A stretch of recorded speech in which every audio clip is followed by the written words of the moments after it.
Chahi kharagi mamangda Sumigi tamthiraba thodok kayadugi matung depression lakpa khara hore mi puningdaba mingonda thasaba walakpa masagi oiba wakhal ama pangsada sagalakpa matang ama miyoiba ikhoisi isana lankhre haiba yajaba ngamnade aranba ama tawkhibagi isada lankhre haiba ihuldugi mahut aranba natte haina wahanthok hannaba masa masagi oiba interpretation mayam ama pinaba hotnare justify tawnaba hotne lande achumbani haina taknaba aina tawkhrido nakhoigi phanabani aina hotnakhrido masigidamakni makhal makhal tasengna aina tawkhribadu lale chinna thokna haiba ngambadi khut thektuna paba ya miyoiba haiba jati si yamna atonba jati ni asimakni renugi matangda thoklibasiso lankhre haiba wahaisi na thainaba hotnabada pangal sonba machin khumba ngamloidaba mida taine tainaraga achumba sai mangak thekatli achumba haibasibo karina artha hangadauri pangal kanba migi chindagi thoklakpa wahaidura natraga ayamba miyoi kanglupna thajanariba wa adura achumba haibagi masak mawongsi matamgi matung inna ahongba naibra renuna aranba kupsinnaba hotnabada shumida taine sumigi michang changluba purnasu badanam chaba yawi magi imung manung marup mapang pumbasu mabu chingnaba yawki adubu matamduda thodok mayamdugi marakta purnana pukning lupkhibadi sumigi anaba aduda khakni anaba hore haiba ma khangi leiriba environment aduda thamladi shoidana khudong thiba nangadauri haibagi yaringkai themnaba mafam amada punaba hotnai mayamna amu lana ui nongma lana uribadu sengdoknaba hotnabada haifet haiki magi imung manungda inesi ima sumisi nare magi si anabani aina tawrishina ma layingnaba hotnabani wahaiduna hu onkibani saunarakpa wa kana ngangarakpa matangda gyan tadraba ahal singduna shumi nangdi nare haiba wahaisi sijinnarubana ma hairam loidabani society asida leina sigi matangda asuk yamna misconception leiri haibasi bhab oirude ma hairam loidabani sumina namittuda kapki aigine haibada sangsar sida kana leite khangna khangna yambo nangna hanna yingdaba ngambani asukuina loinarakpa nangina nakta leirakpa sibo ngasigi mikupse unabaro kaigino noi mayam angda aigidamak phongna thokpa ngamdriba aibu sokpa yaroi haidana pambum tingna lepa ngamdriba ai sibu nangi kanano aibu nungsidrabro sumi se tapthako wasi adumaina ngangnagadaba natini gyan tana irenjana aiga wari sasi kaigino karigino pidyengdo nahan kaiga manadriba nangna yengli midyengdo aibu anaba layengba loinarakano aibu anabaro aise anaba oina ubro mipum dingna aibu ngawi oina yenglibase yambung nangsu yaurakano anaba taklubagi asoibasi mamangda amuk thengnakrabani asumna gyan tadaba mi yamanbana magi wa khangbiba mi kanam leikhidabana ngasi su chapmane akoibada leiriba mabu yengliba loinariba pumnamak gyan tadaba miyoi ngaktani makhoibu bhab tahanba haisilui adomda matam thadabagi matam shu leite magi maphamda chahi manga taruk asi masigi leina asitabu layenge haidana khutum shingduna laklaga miwa maisa khara kibagi mai leigadra mabo ngasi sumi hoida changlakpado khitang wakhal charangne nahan khega manade sumina leramliba mawongduna shu hena wakhal leita handaba ama pokhallare masana loine accept tawrage yarage haibagi mawongda lerami anaba oirashu amabu oirashu phibam adudagi thoglakpa pami haibagi wahai kaya chinbal thongda hairabasu mai thongdudi pumnamak thadoklaba mi amagi mami tai sangsar si uningdre punsi si sumahau yaudre hingbasu ware haiba manba ama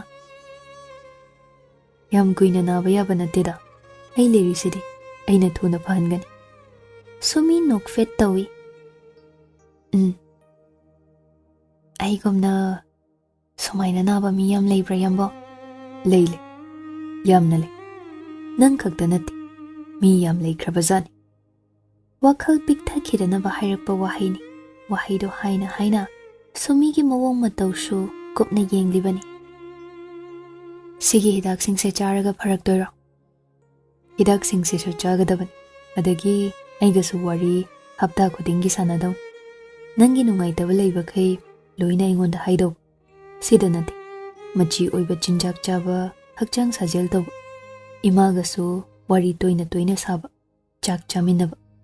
Ko nungaiba WakhaL khanba. Nangna pamjaba thabakta mai onsinba.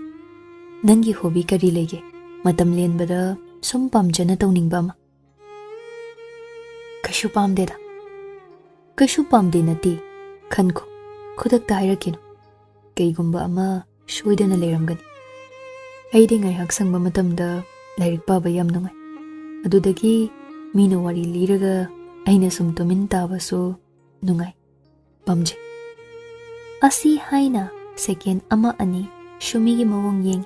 Aduga tapna makha tare. Sida nahan waila amba nangi nam sido ningsing libra. Inina saktakpado. Wahangdo shumi kitang ngai.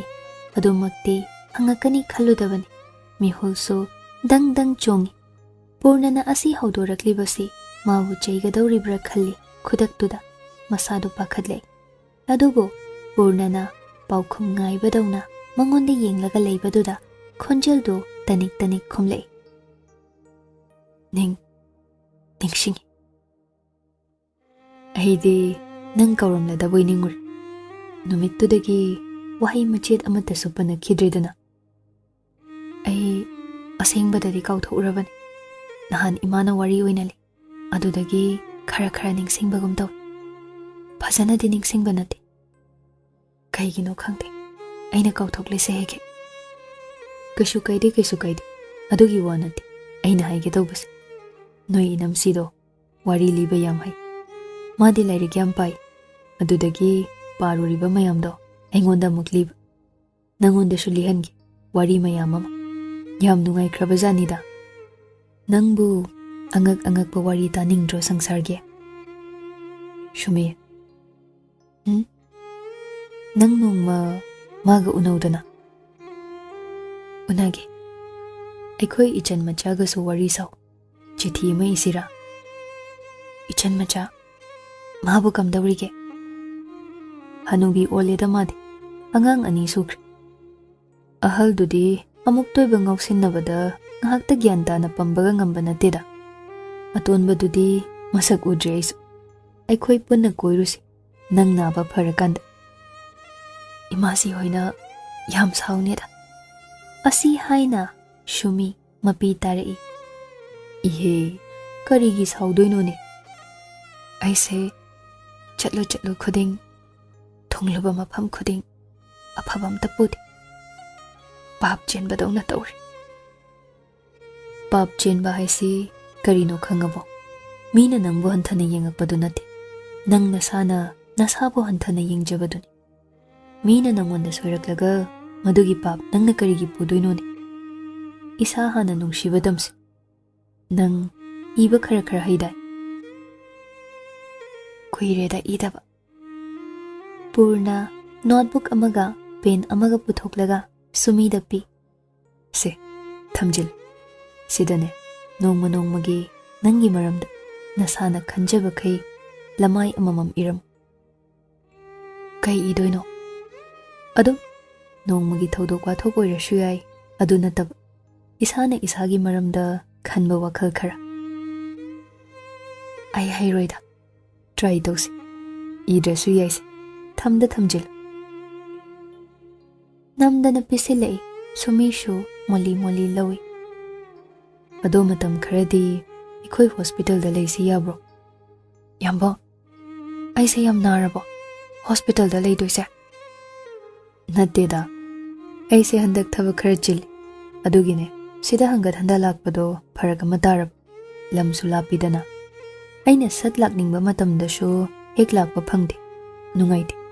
Aduna aigi thabak mafamda leiradi minute 5-10 manungda ꯂꯥꯛꯅꯤꯡꯕ ꯃꯇꯝꯗ ꯂꯥꯛꯄ ꯌꯥꯔꯦ ꯑꯗꯒꯤ ꯍꯤꯗꯥꯛ ꯒꯨꯂꯤ ꯆꯥꯕꯁꯨ ꯆꯥꯡ ꯅꯥꯏꯅ ꯅꯔꯁ ꯑꯃꯅ ꯁꯦꯟꯅꯗꯨꯅ ꯄꯤꯖꯍꯜꯂꯅꯤ ꯍꯛꯆꯥꯡꯁꯨ ꯏꯇꯠ ꯇꯠꯇꯅ ꯗꯣꯛꯇꯔ ꯃꯌꯥꯝ ꯇꯥꯟꯅꯗꯅ ꯆꯦꯛ ꯇꯧꯔꯅꯤ ꯑꯗꯨꯗꯒꯤ ꯑꯅꯥꯕꯒ ꯊꯥ ꯐꯥꯔꯣꯏꯗ ꯐꯔꯛꯄꯅ ꯍꯥꯟꯈꯤꯕ ꯄꯨꯔꯅꯒꯤ ꯋꯥꯍꯩꯗꯨꯗ ꯔꯥꯙꯥ ꯃꯥꯟꯕꯤ ꯅꯥꯀꯜꯗ ꯇꯥꯅ ꯇꯥꯅ ꯅꯣꯛꯊꯣꯔꯛꯏ ꯁꯨꯃꯤꯁꯨ ꯈꯤꯇꯪ ꯅꯣꯛꯏ ꯑꯗꯨꯕꯨ ꯑꯁꯦꯡꯕꯗꯤ ꯂꯝ ꯂꯥꯞꯄ ꯆꯠꯊꯣꯛ ꯆꯠꯁꯤꯟ ꯅꯨꯡꯉꯥꯏꯇꯕꯒꯤ ꯋꯥ ꯉꯥꯛꯇ ꯅꯠꯇꯦ ꯑꯅꯥꯕ ꯃꯁꯛ ꯃꯁꯥ ꯈꯪꯂꯛꯂꯕ ꯃꯇꯨꯡꯁꯤꯗꯤ ꯈꯤꯇꯪ ꯄꯥꯈꯠꯂꯤ ꯄꯨꯔꯅ ꯐꯠꯇ ꯅꯨꯡꯗ ꯊꯣꯛꯀꯗ꯭ꯔꯥ ꯍꯥꯏꯕꯒꯤ ꯋꯥꯈꯜ ꯑꯃꯗ ꯑꯃꯔꯣꯝꯗ ꯅꯔꯁ ꯃꯌꯥꯝ ꯂꯩꯕ ꯗꯣꯛꯇꯔ ꯃꯌꯥꯝ ꯂꯩꯕ ꯃꯐꯝꯗ ꯂꯩꯔꯒ ꯅꯨꯡꯇꯤꯒꯤ ꯃꯣꯅꯤꯇꯔ ꯇꯧꯕꯗꯨꯁꯨꯅꯤ ꯃꯥꯅ ꯄꯥꯝꯂꯤꯕꯁꯤ ꯍꯧꯖꯤꯛꯇꯤ ꯁꯨꯃꯤ ꯈꯤꯇꯪ ꯂꯣꯏꯅꯕ ꯌꯥꯔꯛꯂꯦ ꯈꯜꯂꯤ ꯑꯁꯨꯝꯅ ꯍꯣꯁꯄꯤꯇꯥꯜꯗ ꯊꯝꯕꯒꯤ ꯋꯥꯔꯤ ꯁꯥꯕ ꯂꯣꯏꯁꯤꯜꯂꯝꯃꯤ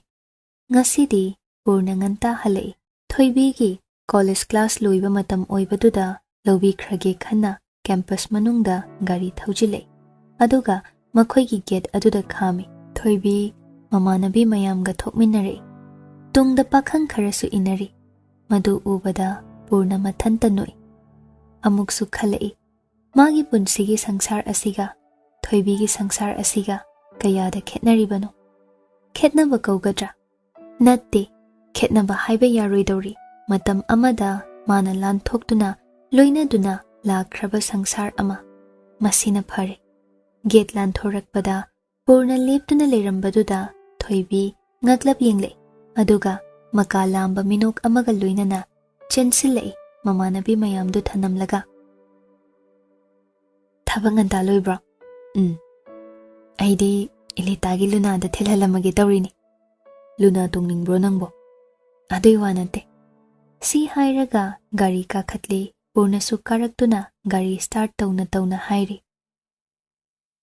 ꯅꯪꯒꯤꯁꯨ ꯂꯨꯅꯥ ꯑꯃ ꯂꯩꯔꯁꯤꯔꯣ ꯇꯜꯂꯦ ꯀꯔꯤꯒꯤ ꯅꯃꯥꯟꯅꯕꯤ ꯍꯣꯏ ꯊꯧꯔꯤꯁꯤꯗꯤ ꯑꯩꯒꯤꯗꯤ ꯁꯨꯃꯥꯏꯅ ꯑꯣꯏꯅ ꯂꯧꯕ ꯂꯥꯛꯄꯤꯌꯨ ꯁꯤꯅ ꯍꯦꯟꯅ ꯄꯥꯝꯃꯤ ꯋꯥꯍꯩꯗꯨꯗ ꯄꯨꯔꯅ ꯅꯣꯛꯏ ꯊꯣꯏꯕꯤ ꯕꯦꯛꯇꯒꯤ ꯕꯥꯔꯇꯣꯟ ꯑꯃ ꯄꯨꯊꯣꯔꯛꯇꯨꯅ ꯎꯠꯂꯤ ꯍꯪꯆꯤꯠꯁꯦ ꯍꯩꯖꯤꯡꯄꯣꯠ ꯑꯃ ꯂꯩꯔꯤ ꯇꯨ ꯏꯃꯥꯟꯅꯕꯤꯒꯤ ꯈꯔ ꯆꯠꯃꯤꯟꯅꯁꯤ ꯉꯁꯤꯒꯤ ꯁꯨꯃꯥꯏꯅ ꯉꯟꯇꯥꯅ ꯍꯜꯂꯛꯅꯕ ꯁꯤꯟꯗꯣꯛꯄꯤꯌꯨꯀꯣ ꯀꯔꯤ ꯂꯝꯗꯅꯣ ꯈꯨꯔꯥꯏꯗꯅꯦ ꯌꯥꯝꯅ ꯊꯥꯞꯇꯦ ꯌꯦꯡꯁꯤ ꯅꯠꯇꯤꯌꯦ ꯐꯖꯅ ꯃꯔꯣꯜ ꯑꯃ ꯍꯥꯏꯔꯛꯑꯣ ꯀꯩ ꯅꯨꯃꯤꯠꯅꯦ ꯍꯥꯏꯕꯅꯣ ꯍꯪꯆꯤꯠꯁꯦ ꯅꯍꯥꯟ ꯊꯣꯛꯈ꯭ꯔꯤꯕ ꯊꯧꯗꯣꯛꯇꯣ ꯄꯨꯔꯅ ꯅꯤꯡꯁꯤꯡꯂꯛꯏ ꯃꯥꯅ ꯂꯥꯛꯀꯦ ꯍꯥꯏꯔꯒ ꯆꯠꯈꯤꯗꯕꯒꯤ ꯂꯥꯟꯖꯥꯎꯗꯣ ꯍꯪꯆꯤꯠ ꯍꯥꯏꯔꯤꯕꯁꯤ ꯅꯨꯃꯤꯠ ꯊꯕꯥꯟ ꯑꯐꯕ ꯌꯦꯡꯂꯒ ꯁꯣꯝꯗ ꯔꯥꯙꯥ ꯃꯥꯟꯕꯤ ꯍꯣꯏꯁꯨ ꯍꯣꯁꯄꯤꯇꯥꯜꯗ ꯄꯨꯔꯛꯄ ꯅꯨꯃꯤꯠ ꯇꯥꯔꯤ ꯅꯍꯥꯟꯒꯤ ꯑꯗꯨꯃꯥꯏꯅ ꯅꯪꯅꯕ ꯁꯤꯟꯕꯗ ꯁꯣꯏꯅꯔꯕꯗꯤ ꯍꯥꯏꯅ ꯈꯜꯂꯛꯏ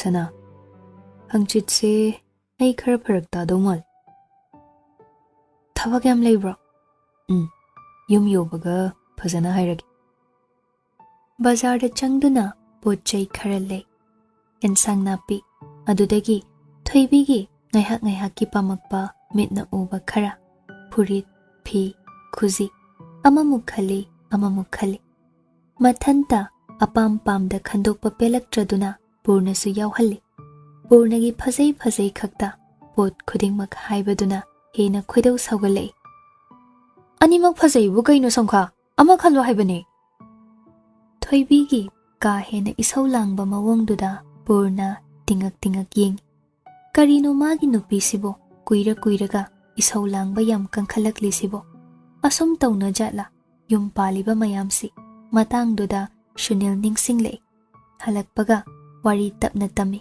ꯍꯣꯁꯄꯤꯇꯥꯜꯗ ꯄꯨꯔꯛꯂꯒ ꯃꯇꯝ ꯈꯔ ꯊꯝꯕꯒꯤꯁꯨ ꯋꯥ ꯊꯣꯏꯕꯤ ꯇꯨꯃꯤꯟꯅ ꯇꯥꯏ ꯐꯔꯛꯄ ꯌꯥꯔꯦ ꯍꯥꯏꯕ ꯋꯥꯍꯩꯗꯨꯃꯗꯤ ꯊꯋꯥꯏ ꯅꯨꯡꯉꯥꯏꯕ ꯄꯣꯛꯏ ꯃꯥꯁꯨ ꯐꯍꯟꯅꯤꯡꯕꯒꯤ ꯋꯥꯗꯤ ꯃꯥꯅ ꯍꯦꯟꯅ ꯐꯍꯟꯅꯤꯡꯂꯕꯅꯤ ꯑꯁꯨꯝ ꯇꯧꯅ ꯃꯥꯒꯤ ꯅꯨꯄꯥꯒ ꯌꯦꯠꯅꯗꯨꯅ ꯀꯨꯏꯅ ꯂꯩꯕꯁꯤ ꯃꯥꯁꯨ ꯄꯥꯝꯗꯦ ꯋꯥꯈꯜ ꯋꯥꯍꯜꯂꯤ ꯑꯔꯦꯝꯕꯗ ꯅꯪꯁꯨ ꯅꯣꯡꯃ ꯆꯠꯁꯤ ꯁꯨꯃꯤꯒ ꯎꯅ ꯋꯥꯔꯤ ꯁꯥꯅꯧ ꯑꯩ ꯇꯜꯂꯦꯗ ꯀꯩꯒꯤꯅꯣ ꯅꯍꯥꯟꯃꯨꯛ ꯆꯠꯄꯗ ꯃꯥꯅ ꯑꯣꯏꯈꯤꯕ ꯃꯑꯣꯡꯗꯣ ꯑꯃꯨꯛ ꯍꯧꯔꯛꯑꯗꯤ ꯍꯧꯔꯛꯑꯔꯣꯏꯗ ꯉꯁꯥꯏꯁꯨ ꯑꯩꯅ ꯅꯪꯒꯤ ꯋꯥꯔꯤ ꯁꯥꯔꯝꯕꯅꯤ ꯑꯗꯨꯝ ꯃꯥꯁꯨ ꯇꯥꯏ ꯚꯥꯏꯂꯦꯟ ꯑꯣꯏꯕ ꯔꯤꯌꯦꯛꯁꯟ ꯀꯩꯁꯨ ꯎꯠꯂꯛꯇ꯭ꯔꯦ ꯌꯥꯝꯅ ꯐꯔꯦ ꯁꯨꯝ Kay haini, ay maasi kizaba poi.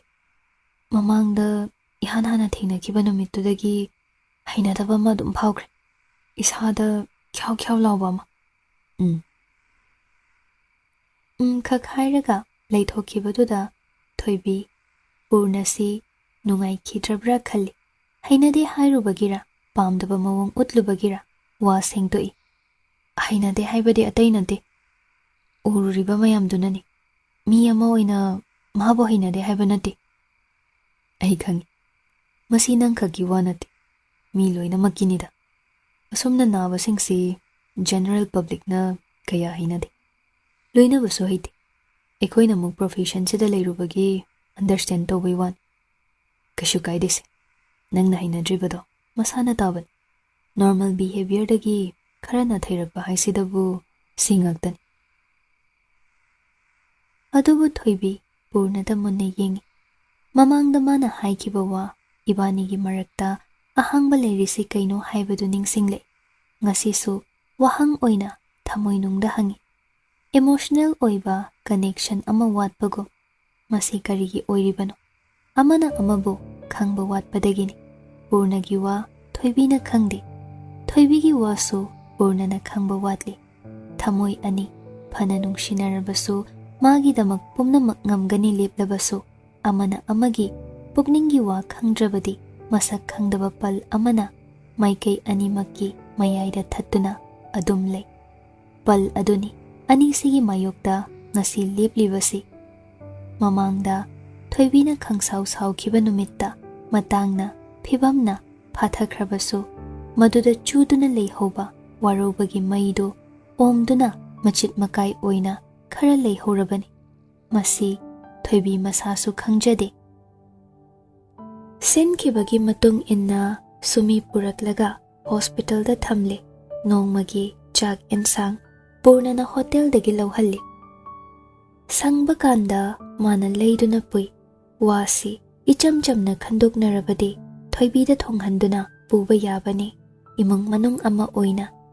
Irab lapnariba ikoi koinariba marido khitangda oishu phanaba naksinanaba. Adubo icham chamna kanamtana khanba ngamdrabanina PURNAsu mi khuding chamna khallu haidana hanjin hanjin insalluba ngamde. Hena haijalluraga hena lana ukhigadra haibagi akiba sule. Sunil laktuna unare. Jaldi masaka yam phasathoame ai khangibo. Sumi khitang noi. Khangi. Nungai bro sida leba. Nungai. Insang hobra. Hawe yamna. Pai pai. Nungai na layuko. Ahaw ba chasil. WakhaL nungai ba khando. Koi ba chatninga sune. Aingonde hekta hairo. Ai pugi. Ai sune. Koi ba pamkhraba mida nida. Hapta amma mukti hairaklabani adumna leiba.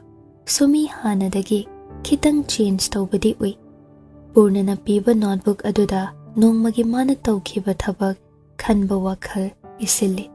Positive oiba wahei pareng ahum iyu hairambadusu inaba hotnai. Magi oiba afaba khara khannaba hotnabada awaba amani. Nongma Sunilga thoibiga lambilda thengnai. Udaba kuire tamodi aikhoidaga amta koirakidre. Nabungse thabakna mai haurini handakse. Thaurani na sune saubada loirabani. Mi khwaiga manade aina ka hena chinba henbadongna tawi haidana. Adubudi handakse clinic macha ma hangnaba hotnari. Yam phaiye kari lamdano tamo. Nagampa lambi sidani achauba nateda pisak pikhrajani. Adu oirasu phaida isagi oiba ama hangba ngamba haise pakna ngamna ponteba. Hoine matamgi lamjel nangbu gadai chatlino. Airo ensang na pi khara yenge haidana thoglakpani nga masu leigena. Handakti jaldi thongba thakpa yam haikra malene. Asomda hawi yam haina hawi. Thoibi ingak ngai. Kadaida? Hospital da. Ini hoigi jak ensang do nangna semlakpa nadro. Thoibi Sunilda tingak yengi. Ini hoi hairisi Shumi hoini ma bhabtai. Adubo mana tiffin pikiba makhoigi chak thongkibadi leite. PURNAnasu nongmata chak semu hairakte. Tapna khumai. Asomgidi aina chak sendi etamo. Ihe, aidi yumdagi purakpa maluri. Ningthijana semakpaduda. Hai, lana kanuko. Ai khangdadana tawbani. Khandeda. Samkhana yumdagi purakpanena hairaira. Mana budi kaiso hairakdeda. Wa ngangan kidraba midunabu kai hairakani aingonda. Aina sum bhap pangphapaba haiduni. Bhap pharaga bhut thoe do tadoira tawrisibo. Nanglana khanuko. Khandeda. Asi haina thoibi nokfet tawi. Adubu thamoi manungdadi hongatlakpa hore. Sunilna hanjin atai khangano mana bhapna sagatlubani hairami. Thoibi ngaihaki oina hoi haina paukhum piramlaga yum halakle. Pau phaudoknadaba haibasi yamna lui. Amaromda aina nangbu warogani haidana maru hunba hokrabadi wa apikba oigera achauba oigera mairi hekta thoi sin thungna chai. Warawnabagi machaksi yamkre. Nungshiba midana khit heli. Waraw puklau thambaso. Nungsiri matik warobagi changsu hengale. Thoibi yum yorakpagi mangol kaba hobaga purnana halakpaga tan chane. Imung hek changlakpaga hangi. Hospital gi cha kadaidagi lawe. Ikhang haudana hanglakpa wahangduda purna ingakngai. Icham chamna khumle. Hotel dagi. Kaidore. Aingonda hairamba yadabra. Thoibigi wahaiduda purna lamyaida chap leptuna le. Kari khumdawano wahangsibo. Paukhum pibam khangdaba oina thokle. Aingonda hairamba yadabra hanglibasi mangondagi ayaba lau hairira natraga mangonda taklamde hairira gyan ama ngawi. Khonjel du taptharaga khumle. Karino nangna hairisibu sana. Kaigino nangna sauramlisibo. Aise kyam phattaba mi ama oina uge. Aisibu kyam phattrage. Nangonda kanana phatte hairage. Nangi nawangna tawduna adum hai. Aise phatmandabai natro. Hotel dagi chak lawrido. Nangbu nahan moi lakpa numittuda aina chakti kamdawre hangbada hospital da inena dum thongi haidaine. Hoini nongma thongam. Adudagi janjanyam oire haidana aina hotel dagi oina lawbani. Sibu kayam kaiba wanomi. Aingonda hairamdri kaigino. Si haina thoibi mapi ira chenba hore. Kaishu laitaba wasida ibani somaina ngangnagum sisana. Haina da wawado irenjana sini maini tapna hainasi. Kaishu laitaba wa haiba. Aina pendrise nangonda kaishu laite sinine. Seran turan nganganu kaidoge. Nati hotel dagi chak lawbagi wasida kadai dagi no nangna saurisibo. Thabak khudingmak nangdi tapna ingna wakhal khalaga tawba ngaktani. Aduga aina mathong maram khangdab gyan tadaba pukchel pikba migi awaba uba hitaba mi. Hoi, ai pukchel yampi. Kasidagi nangai ka wamta ngangnagumsi. Aina su nangi wa hangar. Nangsu ai yuwa khangninglakano. Hangakano. Purna thoibida yengduna le ma kari wahai haigani bahab tade. Wa ama haiba khuding thoibigi asawa hengatpaduda chinbaldo kathokningdre. Adubo adugumba tumin leiba matawduni thoibina amuka hena waroribasu hena sauningai hairei. Aise nangi punsigi saruk amane khalamlabadi wahai amatang oirasu hairamgani. Sana chaktu sumhain tawre thongba pharak tare nang singera haidana. Aiso harau adum sin. Nangbu makhoise aikhoigi imungumna khalu haidaine ingonda. Nachalni khalu haidaine. Aduga mitopta utkadaba nature do ingonda utpa. Aisibu kanano. Aisibu nangi kanano. Purna second amani tumin leiramlaga haire. Pharese. Ailal. Aina lankhiba haidoir. Ailal. Adubu thoibi kapningle. Adugumba taptharakpa matawdu natte mana pambade. Chinda paudana thamoigi asengba wa haidoknaduna khatnaba aduni. Tasengnana hainingba hainaraga mikup amatang oirasu sauna khibana phai. Ngasigi asumna manada sauba purnana taptharaga phare yare haidana wa lushinkhiba. Sina hena awaba oihalli. Purnasu shoidana sauninglamgani. Maram chadaba wa puthoklaga mangonda tainarakpa ꯃꯤꯑꯣꯏꯕ ꯑꯃ ꯑꯣꯏꯅ ꯁꯥꯎꯅꯤꯡꯂꯝꯒꯅꯤ꯫ ꯑꯗꯨꯕꯨ ꯁꯥꯎꯅꯤꯡꯕꯗꯨ ꯆꯤꯟꯕꯥꯜ ꯊꯣꯡꯗ ꯊꯣꯛꯍꯜꯂꯛꯇꯕ ꯑꯗꯨꯅꯤ ꯊꯣꯏꯕꯤꯅ ꯄꯦꯟꯗ꯭ꯔꯤꯕꯁꯤ꯫ ꯉꯁꯤꯗꯤ ꯇꯁꯦꯡꯅ ꯈꯪꯂꯦ ꯄꯨꯔꯅꯒꯤ ꯁꯪꯁꯥꯔꯒ ꯃꯥꯒꯤ ꯁꯪꯁꯥꯔꯒ ꯀꯌꯥꯒꯤ ꯃꯇꯤꯛ ꯈꯦꯠꯅꯩ꯫ ꯇꯥꯟꯖꯥꯗꯨꯗ ꯀꯣꯜ ꯂꯥꯛꯏ꯫ ꯄꯨꯔꯅ ꯆꯪꯁꯤꯟꯗꯨꯅ ꯄꯥꯏꯈꯠꯂꯤ꯫ ꯗꯣꯛꯇꯔ, ꯀꯩꯗꯧꯔꯦ ꯁꯤꯁꯇꯔ? ꯋꯥꯔꯗ ꯅꯝꯕꯔ 11ꯒꯤ ꯄꯦꯁꯦꯟꯗꯣ ꯁꯨꯁꯥꯏꯗ ꯑꯦꯇꯦꯝ ꯇꯧꯔꯝꯂꯦ꯫ ꯅꯤꯁꯥ ꯁꯤꯖꯤꯟꯅꯕ ꯑꯉꯥꯡ ꯃꯣꯍꯦꯟꯗꯣ ꯑꯝꯇ ꯂꯥꯛꯄꯤꯗꯕ ꯌꯥꯗ꯭ꯔꯦ꯫ ꯌꯨꯝ ꯌꯧꯕꯤꯔꯕꯣ ꯗꯣꯛꯇꯔ? ꯀꯌꯥꯝ ꯁꯥꯊꯤꯅ ꯁꯣꯛꯑꯒꯦ? ꯃꯁꯥ ꯃꯊꯟꯗ ꯀꯥꯇꯤꯅ ꯊꯤꯜꯂꯝꯕꯅꯦ꯫ ꯏꯃꯔꯖꯦꯟꯁꯤ ꯔꯨꯝꯗ ꯄꯨꯈ꯭ꯔꯤꯌꯦ꯫ ꯑꯩ ꯂꯥꯛꯀꯦ ꯊꯝ꯫ ꯐꯣꯟꯗꯨ ꯊꯝꯂꯒ ꯄꯨꯔꯅ ꯍꯣꯕꯦ ꯍꯣꯕꯦ ꯆꯠꯅꯕ ꯃꯥꯒꯤ ꯕꯦꯒꯇꯨ ꯄꯥꯏꯈꯠꯂꯤ꯫ ꯊꯣꯏꯕꯤꯗ ꯑꯃꯨꯛꯇꯪ ꯑꯣꯟꯁꯤꯜꯂꯝꯃꯤ꯫ ꯍꯣꯔꯦꯟ ꯍꯜꯂꯛꯑꯒ ꯏꯔꯦꯟꯖꯅ ꯋꯥꯔꯤ ꯁꯥꯁꯤ꯫ ꯄꯨꯔꯅꯅ ꯍꯦꯛ ꯊꯣꯛꯈꯤꯕꯒ ꯊꯣꯏꯕꯤ ꯊꯤꯡꯒꯠꯂꯝꯕ ꯄꯤꯗꯨ ꯇꯥꯔꯛꯂꯤ꯫ ꯀꯥ ꯃꯌꯥꯏꯗꯨꯗ ꯂꯦꯞꯇꯨꯅ ꯐꯅ ꯀꯨꯏꯅ ꯂꯩ꯫ ꯈꯜꯂꯤ, ꯃꯥꯕꯨ ꯑꯩ ꯅꯨꯡꯁꯤꯕ ꯐꯥꯎꯕ ꯖꯥꯠꯂꯥ? ꯆꯍꯤ ꯑꯃꯒꯤ ꯃꯌꯥ ꯁꯨꯔꯛꯂꯕ ꯍꯥꯏꯔꯛꯀꯗꯧꯔꯕ ꯃꯥꯒꯤ ꯃꯄꯨꯔꯣꯏꯕꯁꯤ ꯃꯥꯅ ꯈꯖꯤꯛ ꯐꯥꯎꯕ ꯈꯪꯕ ꯉꯝꯗꯕ꯫ ꯑꯃꯨꯛꯁꯨ ꯈꯜꯂꯤ, ꯃꯥꯅ ꯌꯨꯝꯁꯤꯗ ꯂꯥꯛꯈꯤꯕꯗꯣ ꯆꯨꯝꯅ ꯅꯠꯇꯦꯀꯣ꯫ ꯌꯨꯝꯁꯤꯒꯤ ꯃꯧ ꯑꯣꯏꯐꯝ ꯊꯣꯛꯇꯕ ꯃꯥꯅ ꯂꯥꯛꯇꯨꯅ ꯑꯣꯏꯁꯤꯜꯂꯕꯅꯤ꯫ ꯃꯥꯒꯤ ꯃꯔꯥꯜꯅꯤ꯫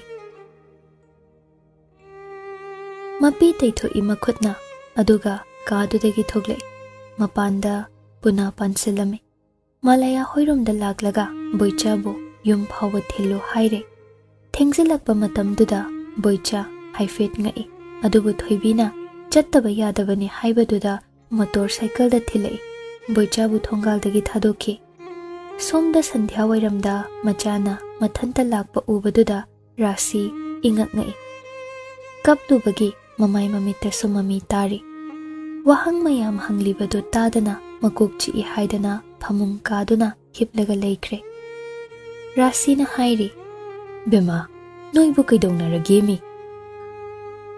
ꯏꯃꯥ, ꯑꯩꯉꯣꯟꯗ ꯋꯥ ꯍꯪꯉꯛꯀꯅꯨ꯫ ꯀꯩꯁꯨ ꯇꯧꯗꯦ꯫ ꯑꯩ ꯉꯥꯏꯍꯥꯛꯇ ꯇꯨꯃꯤꯟ ꯂꯩꯒꯦ꯫ ꯅꯪꯅ ꯉꯥꯡꯂꯤ ꯋꯥꯗꯨꯕꯨ ꯇꯥꯕ ꯌꯥꯔꯤꯕ꯭ꯔꯣ? ꯅꯪꯕꯨ ꯂꯩꯁꯥꯕꯤꯔꯣ? ꯌꯨꯝꯁꯤꯗ ꯅꯨꯡꯗꯥꯡ ꯋꯥꯏꯔꯝ ꯂꯥꯛꯂꯒ ꯁꯨꯝ ꯍꯥꯏꯅ ꯂꯩꯕꯗ ꯃꯃꯥ ꯃꯄꯥ ꯑꯃ ꯑꯣꯏꯅ ꯍꯪꯐꯝ ꯊꯣꯛꯄꯅꯤꯅꯦ꯫ ꯃꯃꯥꯅ ꯉꯥꯡꯂꯤꯕ ꯋꯥꯗꯣ ꯊꯣꯏꯕꯤ ꯇꯥꯅꯤꯡꯗ꯭ꯔꯦ ꯍꯥꯏꯕꯒꯤ ꯃꯑꯣꯡꯗ ꯐꯨꯛ ꯍꯧꯒꯠꯂꯒ ꯐꯃꯨꯡꯗꯒꯤ ꯄ꯭ꯔꯞ ꯀꯨꯝꯊꯔꯛꯇꯨꯅ ꯆꯠꯈꯤꯒꯦ ꯇꯧꯏ꯫ ꯑꯗꯨꯕꯨ ꯂꯝꯌꯥꯏꯗ ꯇꯨꯁꯤꯜꯂꯤ꯫ ꯔꯥꯁꯤ ꯏꯄꯥ ꯄꯥꯈꯠꯅ ꯃꯆꯥꯕꯨ ꯍꯧꯒꯠꯄꯤ꯫ ꯀꯩꯗꯧꯔꯦ? ꯏꯆꯥ ꯀꯩꯗꯧꯔꯒꯦ?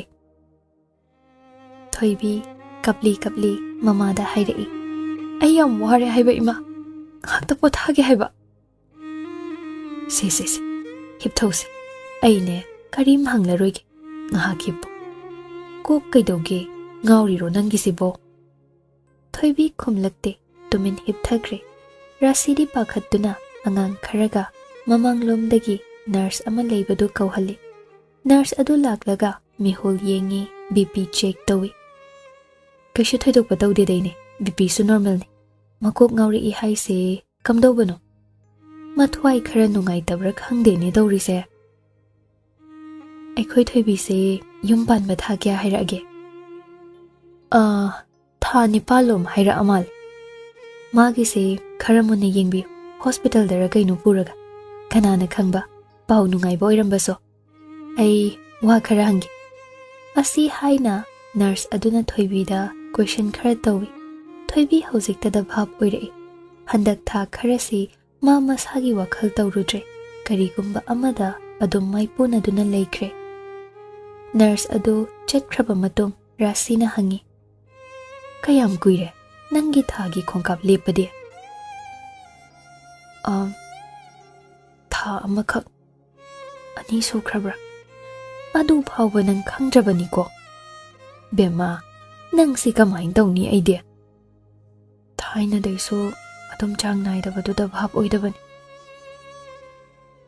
ꯑꯩꯅꯦ ꯏꯕꯨꯡꯉꯣꯗ ꯇꯦꯂꯤꯐꯣꯟ ꯇꯧꯒꯦ꯫ ꯋꯥꯍꯩꯗꯣ ꯍꯥꯏꯔꯒ ꯍꯧꯒꯠꯈꯤꯒꯦ ꯇꯧꯕꯒ ꯊꯣꯏꯕꯤ ꯃꯃꯥꯒꯤ ꯃꯈꯨꯠ ꯐꯥꯔꯛꯏ꯫ ꯇꯧꯒꯅꯨ ꯏꯃꯥ꯫ ꯈꯣꯟꯖꯦꯜꯗꯨ ꯀꯞꯂꯤ ꯀꯞꯂꯤ ꯇꯧꯔꯛꯂꯤ꯫ ꯃꯈꯥ ꯇꯥꯔꯛꯏ, ꯃꯥ ꯈꯪꯗꯁꯅꯨ꯫ ꯑꯩ ꯍꯥꯏꯈꯤꯔꯣꯏ꯫ ꯏꯃꯥꯅꯁꯨ ꯍꯥꯏꯕ ꯌꯥꯔꯣꯏ꯫ ꯕꯦꯝꯃꯥ, ꯀꯔꯤꯅꯣꯅꯦ ꯅꯣꯏꯕꯣ? ꯑꯩ ꯃꯉꯣꯟꯗ ꯋꯥ ꯑꯝꯇ ꯍꯥꯏꯅꯤꯡꯗꯦ꯫ ꯁꯨꯡꯍꯥꯏ ꯍꯥꯏꯔꯣꯏ꯫